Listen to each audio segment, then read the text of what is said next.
A sitting bath would be incredible.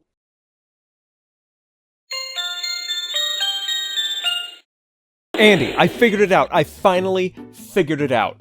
James, there is a timeline in which the hinges on every door in our mansion on Pluto are Andromedean Utonium strength. But we live here on Earth with hinges that we spend $7,000 on every month. Could you, just once, knock instead of ruining our house just a little more every day? But Andy, this is important. I finally figured out what this song is. Excellent. What's it from? It's Battle for Your Soul from Xenosaga 3. So, this is a remix of a song in a game we've never played. Am I awake for a reason? This was a very real thing. I attempted to connect for several weeks until I checked the comments again today, stay awake, and found the answer. The point? Now that it's solved, we can talk about it on ModSlap. That series, come on Andy, stay awake. That series where we talk about mods to games we like. Yeah, games we like. Today we're taking a look at a mod for Ocarina of Time called the Ultimate Trial. Cool. Andy, wake up. Alright. Fine! This mod adds a whole bunch of stuff and is quite difficult. There's new mechanics, new cool items, new abilities, and new things to be scared of. There's even new maps and NPCs too. This is a very dedicated mod that stretches the limits of your skills in Ocarina of Time's tactics, combat, and enemy knowledge. I feel like there's a fact about this mod you're not telling me. Okay, the Ultimate Trial turns Ocarina of Time into a roguelike. There it is! I knew that was coming! For two people who retch at the very mention of the word roguelike, we sure do play a lot of them. But this one is Ocarina of Time. There's nothing all around new I have to learn to play and or be good at this game. Sure. So, tell me about the Ultimate Trial. This mod is a fictional side story that takes place just after Link gathers the medallions and just before he's set to take on Ganondorf. For some reason or another, he and Navi get lost in the Lost Woods. Surprise, surprise. And find themselves at the entrance of a mysterious fortress. Sheba's fortress. The protector and namesake himself, Sheba, greets you at the entrance to inform you that he doesn't think you're ready to take on the King of Evil, that all who come here are lost, and that you have lost everything you've entered with. Also, he insults your mother, calls you stinky, and pisses in a nearby coffee cup and splashes you with it. Those last bits sound fake. They are. He's just an asshole. He tells you to prove your heroics to him. You have to pass these 3 trials, then come see him afterward. He then gifts you with your first item, the boomerang. You also keep your sword, shield, and 3 hearts. After his very general explanation of the fortress, some of the rules of death and life, and looking overall like a very angry Master Roshi, he retreats deeper into the fortress. Then you can take the time to learn the area and meet some NPCs. Because these are roguelike rules, you revive back in the fortress in front of this Zora when you die with all of your accrued money, full HP, and none of the ammo you wasted. There is some measure of a story that slowly unfolds as more characters are introduced to the fortress, such as information about Captain Hatch, some unease about Sheba and the rules of the stronghold, and the idea that you're probably stuck here while Ganon wreaks further havoc. Every so often as you progress, more NPCs will show up in the fortress, and this Zora here will tell you when one of them does show up, or when any of them have something new to say to you. These characters sometimes have info, give you stuff, or offer up side quests you can take part in. Alright, we've met the locals, bought a few items, and remembered how to do things. Let's take on the Child Trial. This trial is 25 pre-planned floors of combat. The enemies that show up here are specific to the stuff fought while being young Link. It's actually kind of fun running through these floors, beating things up, and wiping the dust off my Ocarina of Time enemy knowledge. This ends, right? It's not a matter of making a little further each time so you can die, earning the privilege of buying something minuscule so you can make another inch of progress, right? Please tell me I'm right. Oh yes, each trial does have an end that you can reach as long as you have the items to do it. Each trial even has a guard outside that will stop you from entering if you lack the items you need. They even show up in the middle of other trials to ensure you have the items you need to take on the next area. It ensures you're almost never in a situation where you would lack what you need. Of course, if you don't have the items required, then you have to figure out how the hell to get them, and some of these aren't even in the fortress's shops. Which means it's time to do some side quests to acquire these cool new items. Some of these are as simple as play the game, and NPCs will give you info you need to move on. Other quests will send you to new areas of the game to fight brand new enemies such as this Grimstalker, so you can learn of other helpful quests. In fact, defeating this guy allows access to the arena, where you can collect these bits of soul that are useful in other quests. There's even a delicately placed trading sequence that pops up out of nowhere and solves many of the NPC's issues. Gives a few of them closure, and that's kind of nice. You also unlock a boss rush mode that has a twist! Each boss is more difficult and a lot hardier than their Ocarina of Time originals. For example, Neo Goma can only be stunned after several arrows to the eye. Then you can punish it. Some bosses receive new attacks, a wider range of abilities, and become much more annoying. Luckily, Navi might give you some hints to help you defeat them, like Morpha. When its core is yellow, you can strike it, but it'll electrocute you.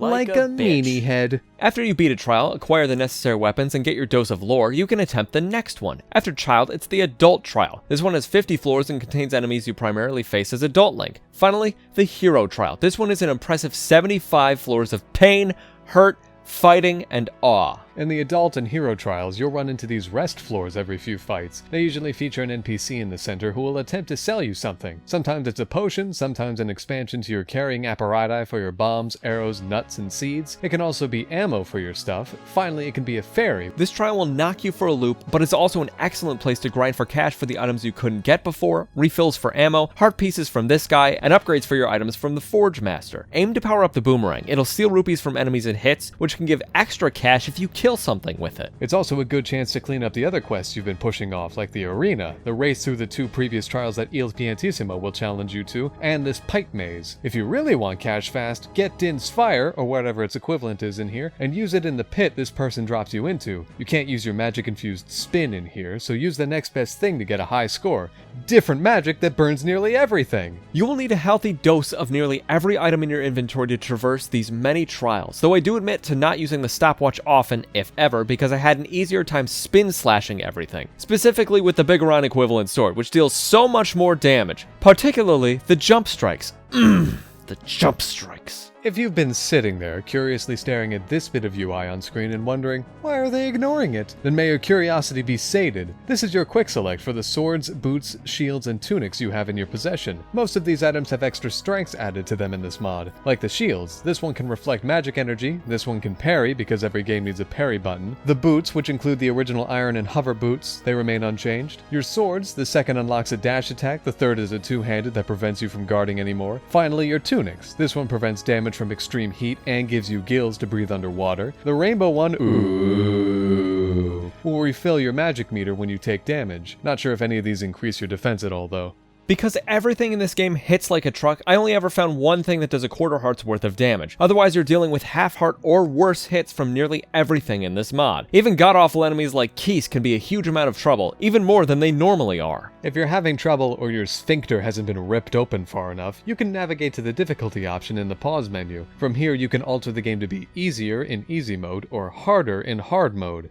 See how that works? Was that clear? James played most of this in normal mode and staunchly refused to make even these harder boss battles easier on himself, leading to moments like this. I despise Baronade, and Morpha, and Dead Man's Volley. God, I hate Dead Man's Volley. This mod made that even more tedious with new projectiles that do damage when struck if you don't read their color in time, which is just wonderful. It's wonderful. I loved that. Doesn't sound wonderful. It isn't. But this mod is. Ultimate Trial is quite the expansive fictional side story. It's not very Zelda, but it doesn't need to be because it's interesting all its own. With the additional enemies you can face in side quests and the main trials, the harder bosses, the arena. With Ganon just sitting up there, learning how to defeat you as you rip apart the various fortress-specific enemies. And the extra weapons you can use to decimate the new stuff you face. You almost forget this is a roguelike. You nearly forget the hours of money grinding you have to do to afford several of the stronger powers. You clearly forget Ganondorf is still out there destroying everything as you get lost in Sheba's fortress. Perhaps that's the point. You lose all sense of time as you work your way deeper into the fortress and the trials therein. You lose your sense of location as death brings you back to the entrance. You lose your sense of self as you become a living, breathing, dying battle machine, learning only the quickest way to defeat the many enemies you encounter. Upon writing this, I haven't beaten this mod. I don't think I will.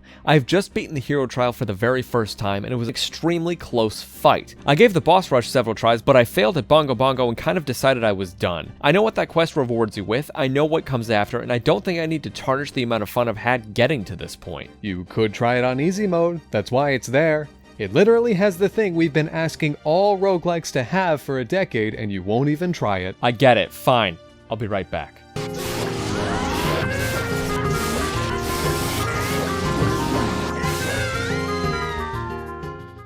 Okay, upon a retry with easy mode on, this was way more fun. Sure, some bosses still kicked my ass up and down the hall as I learned the new intricacies, but I had more time to do that. Most hits were reduced to a single quarter heart's worth of damage, which is much more manageable because I only walked in with 2 red potions. That's 12 hearts of healing and I would not have made it through otherwise. Was that a Zonai chest?